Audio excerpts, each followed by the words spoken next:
Hello दोस्तों, क्या तुम्हें पता है कि देश को आजादी दिलाने वाले क्रांतिकारी असल में कैसा भारत चाहते थे? वो क्या सोचते थे, कैसी जिंदगी जीते थे और उनका सपना क्या था? भगत सिंह सिर्फ एक क्रांतिकारी नहीं थे, वो एक सोच थे, एक सवाल थे और वो एक आग थे। और वो आग आज भी जल रही है, बुझी नहीं। इस वीडियो में हम जानेंगे उनकी असली सोच, और वो भी उन्हीं की लिखी डायरी, लेटर्स और लेखों से जो उन्होंने जेल में रहकर लिखे थे। बिल्कुल वैसे जैसे उन्होंने महसूस किया, लिखा और जिया। ये है भगत सिंह के दस्तावेज का पहला हिस्सा। पूरी किताब में है 30 जबरदस्त चैप्टर्स और ये है सिर्फ पार्ट 1, जिसमें हम 6 चैप्टर कवर करेंगे। ऐसे ही 4 और पार्ट्स में आएगी पूरी कहानी। तो अगर तुम सच में जानना चाहते हो कि भगत सिंह क्या सोचते थे, तो ये पूरी सीरीज मिस मत करना। चलो शुरू करते हैं। चैप्टर 1 में नास्तिक क्यों हूं। कभी सोचा है कि एक इंसान जिसने अपनी जिंदगी देश के लिए कुर्बान कर दी, वो भगवान को क्यों नहीं मानता था? भगत सिंह नाम तो सबने सुना है और ज्यादातर लोगों को यही लगता है कि वो बस बम फेंकने वाले क्रांतिकारी थे। लेकिन बहुत कम लोग जानते हैं कि वो कितने गहरे सोचते थे। उन्होंने सिर्फ बंदूक नहीं चलाई थी, उन्होंने कलम भी चलाई थी और दिमाग भी। तो जब भगत सिंह ने कहा कि मैं नास्तिक हूं, तो लोग हैरान रह गए। कुछ ने तो यहां तक कह दिया, भगत सिंह तो अब डर गए हैं, मौत पास आ रही है, इसलिए भगवान को गाली दे रहे हैं। पर भगत सिंह ने लिखा, भाई मैं भगवान को इसलिए नहीं मानता क्योंकि मैं सोचता हूं। मैंने आंख बंद करके भरोसा नहीं किया, मैंने सवाल पूछे, जवाब ढूंढे। अब सोचो, एक बच्चा भूख से मर रहा हो, एक औरत के साथ बलात्कार हो गया हो, एक गरीब किसान खुदकुशी कर रहा हो, एक मजदूर फैक्ट्री में मर गया। क्या ये सब भगवान की मर्जी है? अगर भगवान सच में है और वो सब कुछ कर सकता है, तो फिर ये सब गलत चीजें क्यों होने देता है? भगत सिंह कहते हैं, अगर भगवान है तो फिर ये सारी बुराइयां क्यों हैं? और अगर ये सब उसकी मर्जी है, तो फिर मैं ऐसा भगवान नहीं चाहता। देखो, मान लो तुम्हारे सामने कोई बच्चा सड़क पर गिरा पड़ा है, रो रहा है, भूखा है। अब 2 लोग वहां खड़े हैं, एक कहता है भगवान की मर्जी है, कुछ नहीं कर सकते, और दूसरा आगे बढ़कर उसे खाना देता है। भगत सिंह उस दूसरे इंसान की तरह थे जो मानते थे कि इंसान को खुद जिम्मेदारी लेनी चाहिए। सब कुछ भगवान पर डाल देने से हम अपनी जिम्मेदारी भूल जाते हैं। वो कहते हैं कि भगवान को मानना इंसान को आलसी बना देता है। मतलब कोई कुछ अच्छा करे तो बोले भगवान की कृपा से, कोई बुरा हो जाए तो कहें भगवान की इच्छा थी। तो इंसान कुछ करता ही नहीं, सोचता ही नहीं, बस बैठा रहता है। भगत सिंह बोलते हैं, अगर हमें दुनिया को बदलना है तो पहले हमें अपनी सोच बदलनी होगी, और सोच बदलने का पहला कदम है सवाल पूछना। उन्होंने कहा, क्रांति सिर्फ गोली चलाने से नहीं होती, असली क्रांति तब होती है जब इंसान अपनी सोच के खिलाफ बगावत करता है। अब तुम सोचो, एक गरीब बच्चा अगर कहे कि मुझे पढ़ना है, मैं मजदूरी नहीं करूंगा, तो वो क्रांतिकारी है। एक लड़की अगर कहे कि मैं दहेज नहीं दूंगी, तो वो क्रांतिकारी है। एक इंसान अगर कहे कि मैं धर्म के नाम पर नफरत नहीं फैलाऊंगा, तो वो भी क्रांतिकारी है। भगत सिंह ऐसे ही बदलाव की बात करते थे। वो कहते थे, हमें चाहिए ऐसी सोच जो इंसान को इंसान बनाए, डर से नहीं, समझ से। और सबसे बड़ी बात, उन्होंने ये सब बातें तब लिखी जब वो फांसी का इंतजार कर रहे थे। अब सोच के देखो, एक आदमी जिसे पता है कि कुछ ही दिनों में उसकी जान जाने वाली है, वो भगवान को मनाने में वक्त बिताता।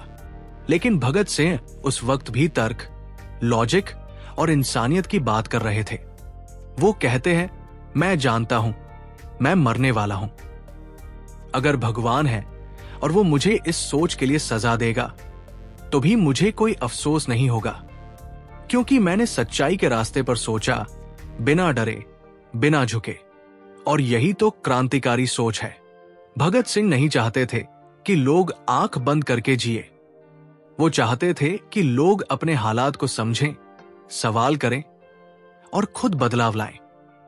भगत सिंह को भगवान से दिक्कत नहीं थी, उन्हें उस अंध भक्ति से दिक्कत थी जो इंसान को गुलाम बनाती है। तो जब वो कहते हैं मैं नास्तिक हूं, इसका मतलब ये नहीं कि वो नफरत करते थे भगवान से। इसका मतलब ये है कि वो इंसानियत को भगवान से ज्यादा जरूरी मानते थे।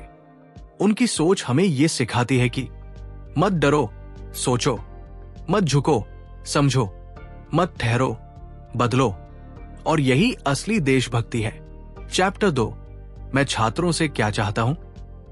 देखो, भगत सिंह ने कभी ये नहीं कहा कि हर किसी को जेल में जाना चाहिए या बम चलाना चाहिए, लेकिन हां, वो ये जरूर कहते थे कि अगर तुम स्टूडेंट हो तो सिर्फ किताबों में डूबे मत रहो। क्यों? क्योंकि समाज तुम्हारे आसपास जल रहा है और तुम अगर चुप बैठे हो तो ये भी एक किस्म की गुनाह है। भगत सिंह को पता था कि आजादी सिर्फ नेताओं की रैली से नहीं आने वाली। उसके लिए पढ़ा लिखा, सोचने वाला और जिम्मेदार नौजवान चाहिए।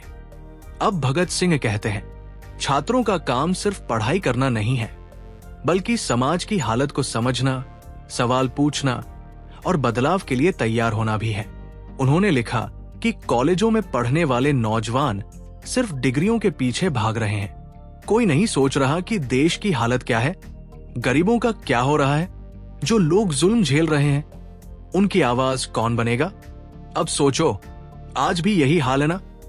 हर कोई सरकारी नौकरी की दौड़ में लगा है, लेकिन बहुत कम लोग हैं जो सोचते हैं कि सिस्टम क्यों खराब है। भगत सिंह चाहते थे कि हर स्टूडेंट सवाल पूछे, ये जुल्म क्यों है, ये भेदभाव क्यों है, ये गरीबी क्यों है।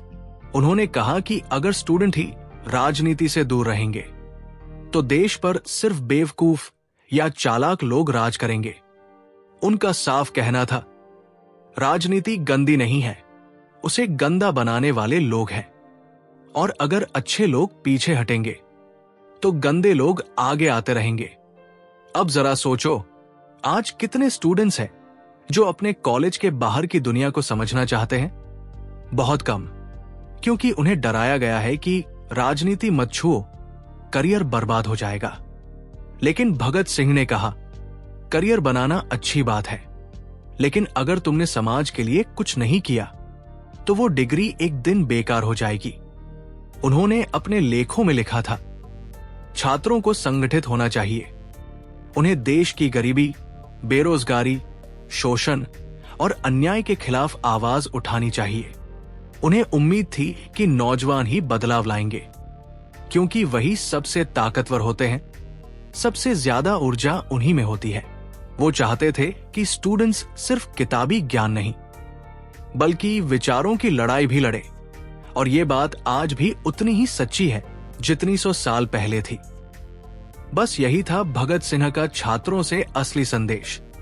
चुप मत रहो, सिर्फ नंबर मत लाओ, समाज को समझो और सवाल उठाओ, क्योंकि बदलाव उन्हीं से आता है जो सोचना नहीं छोड़ते। चैप्टर 3, क्रांति क्या है। जब भी हम क्रांति शब्द सुनते हैं तो हमारे दिमाग में सबसे पहले क्या आता है? बम, बंदूक, खून। कुछ लोग सोचते हैं कि क्रांति मतलब सरकार के खिलाफ लड़ाई, पुलिस से भिड़ना या सड़कों पर दंगे करना। लेकिन भगत सिंह के लिए क्रांति का मतलब इससे बहुत आगे था। वो कहते थे, क्रांति सिर्फ हथियार उठाना नहीं है, क्रांति है सोच को बदलना। वो सोच जो इंसान को गुलाम बनाती है, जो उसे चुप करवाती है, जो उसे खुद को ही कमजोर मानने पर मजबूर कर देती है। अब जरा सोचो, अगर कोई गरीब बच्चा कहे कि मुझे मजदूरी नहीं करनी, मुझे स्कूल जाना है, या कोई लड़की कहे कि मैं शादी तब करूंगी जब मेरी मर्जी होगी, या कोई नौजवान कहे कि मैं जात पात नहीं मानता, तो ये सब लोग क्या कर रहे हैं?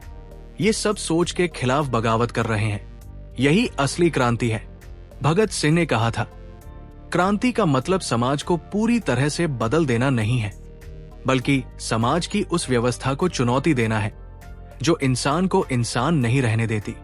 मतलब, अगर कोई व्यवस्था गरीब को दबा रही है और अमीर को छूट दे रही है, अगर मंदिर मस्जिद के नाम पर लड़वाया जा रहा है, अगर जात के नाम पर इंसान छोटा बड़ा हो रहा है तो उस सोच को हिलाना, तोड़ना, यही है असली क्रांति। भगत सिंह ने खुद अपने जीवन में ऐसा ही किया था। वो अमीर घर से थे, लेकिन उन्होंने क्रांतिकारियों के साथ झोपड़ी में रहना चुना। वो पढ़ाई में तेज थे, लेकिन बंदूक उठाई सिर्फ इसलिए नहीं कि वो हिंसा चाहते थे, बल्कि इसलिए कि वो लोगों को झकझोरना चाहते थे। क्योंकि कभी कभी समाज इतना सोया होता है कि उसे जगाने के लिए आवाज नहीं, धमाका करना पड़ता है। लेकिन फिर भी उनका सपना सिर्फ बम फोड़ना नहीं था। उनका सपना था एक ऐसा समाज जहां इंसान को इंसान समझा जाए। क्रांति का मतलब है बदलाव, लेकिन वो बदलाव लोगों के दिलों और दिमागों में होना चाहिए। अब सोचो, अगर कोई लड़का फेसबुक पर क्रांतिकारी पोस्ट डाल रहा है, लेकिन घर आकर मां से कहता है तू क्या जानती है, या बहन को रोकता है बाहर जाने से, तो क्या वो सच में क्रांतिकारी है? भगत सिंह यही कहते हैं, क्रांति की शुरुआत बाहर से नहीं, अपने अंदर से होती है। उन्होंने साफ कहा था, क्रांति का नारा लगाना आसान है, लेकिन उसे जीना मुश्किल है। भगत सिंह ने यह नहीं कहा कि हर किसी को बम उठाना चाहिए। उन्होंने कहा, बदलो अपनी सोच और फिर उस सोच से समाज को बदलो। वो किताबें पढ़ते थे, लेनिन, मार्क्स, रूस की क्रांति, लेकिन वो कभी अंधभक्त नहीं बने किसी विचारधारा के। उन्होंने हर विचार को तर्क के तराजू पर तौला। उनका मानना था कि अगर कोई सोच इंसान को बेहतर नहीं बना रही, तो वो सोच कितनी भी बड़ी क्यों न लगे, उसे बदलना पड़ेगा। आज जब हम क्रांति शब्द का इस्तेमाल करते हैं, तो सोचो, क्या हम सिर्फ गुस्से में बोल रहे हैं या सच में समझते हैं कि क्रांति क्या होती है? क्योंकि भगत सिंह के लिए क्रांति मतलब था जुल्म के खिलाफ खड़ा होना, अन्याय पर चुप न रहना, और जो डराते हैं उनसे डर कर जीना नहीं, डट कर सामना करना। और सबसे बड़ी बात, वो ये बदलाव सिर्फ सरकार में नहीं चाहते थे, वो चाहते थे कि हर इंसान खुद के अंदर क्रांति लाए।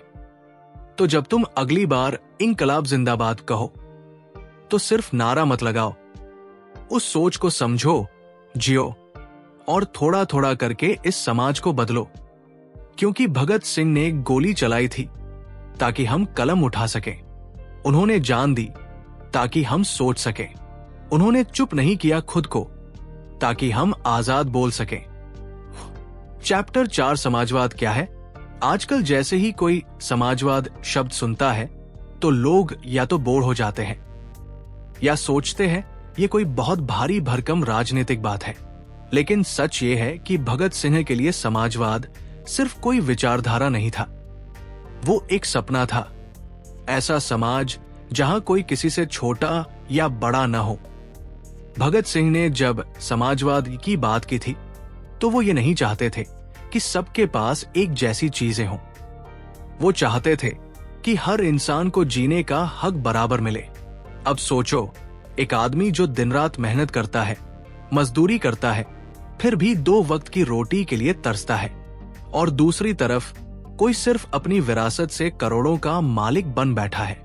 ये बराबरी नहीं है।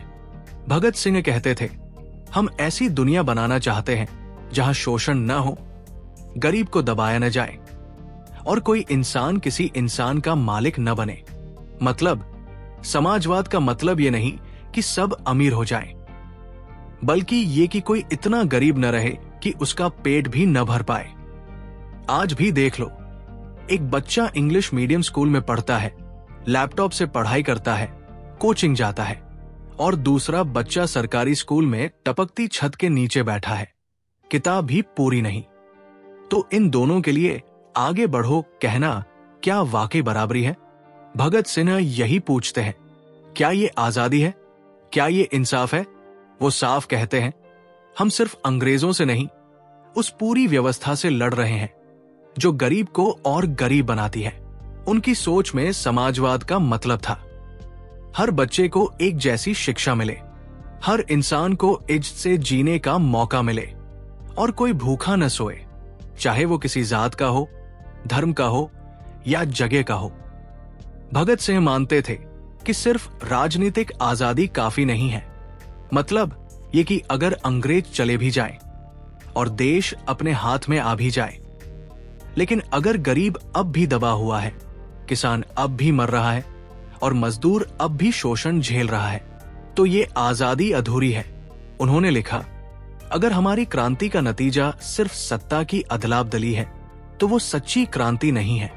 अब जरा सोचो, अगर एक घर में नौकर चाकर हो, एसी कमरे हो और वही उस घर के बाहर एक बच्चा सड़क पर सो रहा हो, तो क्या सच में हम तरक्की कर रहे हैं?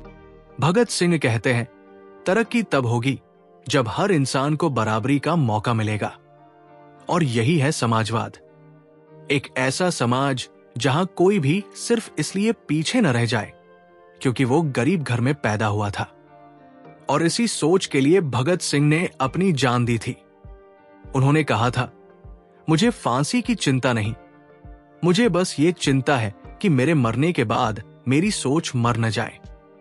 उनका समाजवाद मतलब था, कोई धर्म के नाम पर न बटे, कोई जाति के नाम पर न रोके जाए और कोई गरीबी के नाम पर दबा न दिया जाए। तो जब आज हम समाजवाद शब्द सुनते हैं तो उसे किताबों तक मत सीमित करो। सोचो कि क्या हम ऐसे समाज की तरफ बढ़ रहे हैं जहां हर इंसान को बराबरी मिल रही है? अगर नहीं, तो भगत सिंह की सोच आज भी जिंदा है और उसकी जरूरत आज भी पहले से ज्यादा है। चैप्टर 5, धर्म और अंधविश्वास पर भगत सिंह के विचार।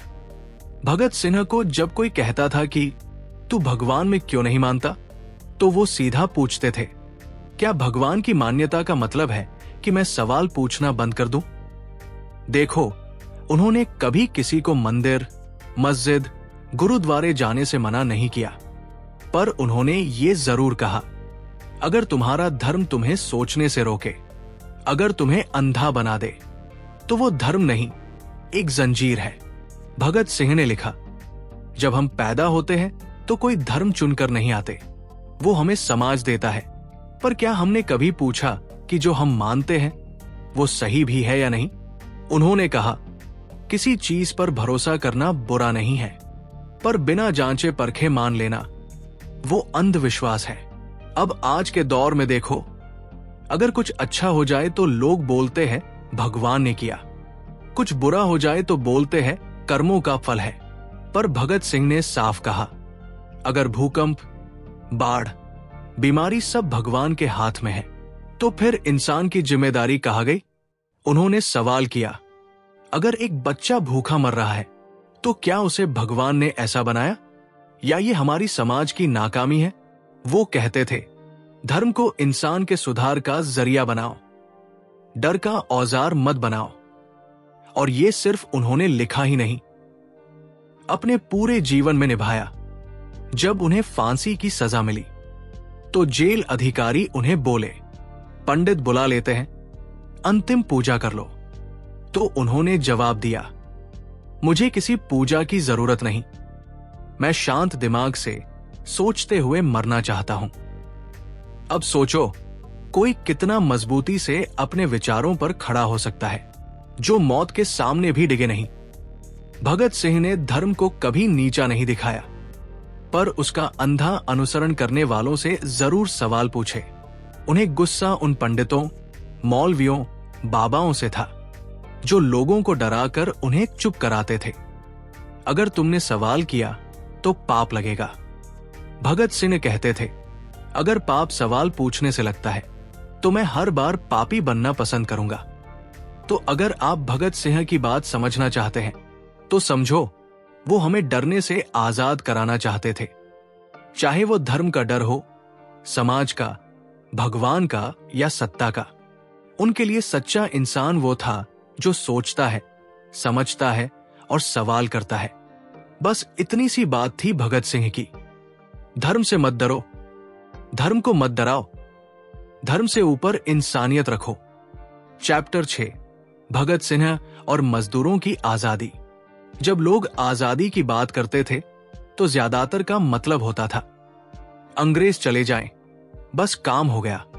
लेकिन भगत सिंह इससे बहुत आगे सोचते थे। उनके लिए आजादी का मतलब सिर्फ अंग्रेजों से छुटकारा नहीं था, उनके लिए आजादी का मतलब था हर इंसान को बराबरी मिलना, मजदूर को उसका हक मिलना और एक ऐसा समाज बनना जहां कोई किसी का मालिक न हो। वो कहते थे अगर अंग्रेज की जगह देशी पूंजीपति आ गए और वही शोषण जारी रहा तो ये कैसा बदलाव हुआ। अब जरा सोचो, तब के मजदूर कौन थे? झोपड़ी में रहने वाले, दिन भर फैक्ट्री में खटने वाले, जिन्हें मेहनताना आधा मिलता था और गाली पूरी। और आज के मजदूर कौन है? Delivery boy, construction worker, rickshaw वाला या कोई आईटी सेक्टर का बंदा जो 14 घंटे काम कर रहा है लेकिन फिर भी अपने घर का ईएमआई नहीं भर पा रहा।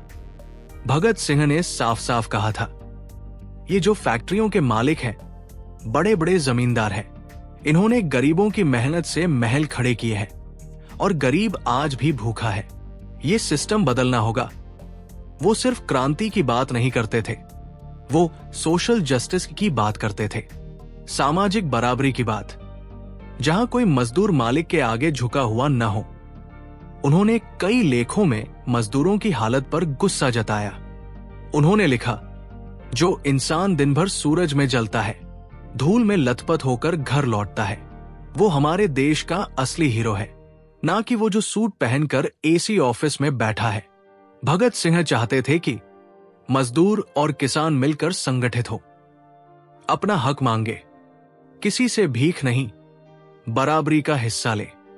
उनका सपना था एक ऐसा भारत जहां फैक्ट्री मजदूर की हो, जमीन उस किसान की हो जो उस पर हल चलाता है, स्कूल उस बच्चे का हो जो आज सड़क पर सामान बेच रहा है। और सुनो, ये बातें कोई किताब में लिखी लाइनें नहीं थी। वो खुद कीर्ति किसान पार्टी के साथ जुड़े हुए थे, मजदूरों की रैली में जाते थे, उनके अधिकारों के लिए जेल जाने को तैयार थे। मतलब उन्होंने न सिर्फ लिखा बल्कि खुद जी कर दिखाया कि मजदूरों की आजादी क्या होती है। तो अगर आज हम सच में भगत सिंह को याद करना चाहते हैं तो सिर्फ पोस्टर पर फूल चढ़ाने से नहीं होगा। हमें देखना होगा कि क्या आज भी कोई मजदूर भूखा तो नहीं सोता? क्या किसी किसान ने कर्ज से परेशान होकर खुदकुशी तो नहीं की? अगर हां, तो समझो कि भगत सिंह की लड़ाई अभी भी अधूरी है। बस यही था भगत सिंह का संदेश। असली आजादी तब होगी जब रोटी सबको मिलेगी, सम्मान सबको मिलेगा और कोई किसी का मालिक नहीं होगा।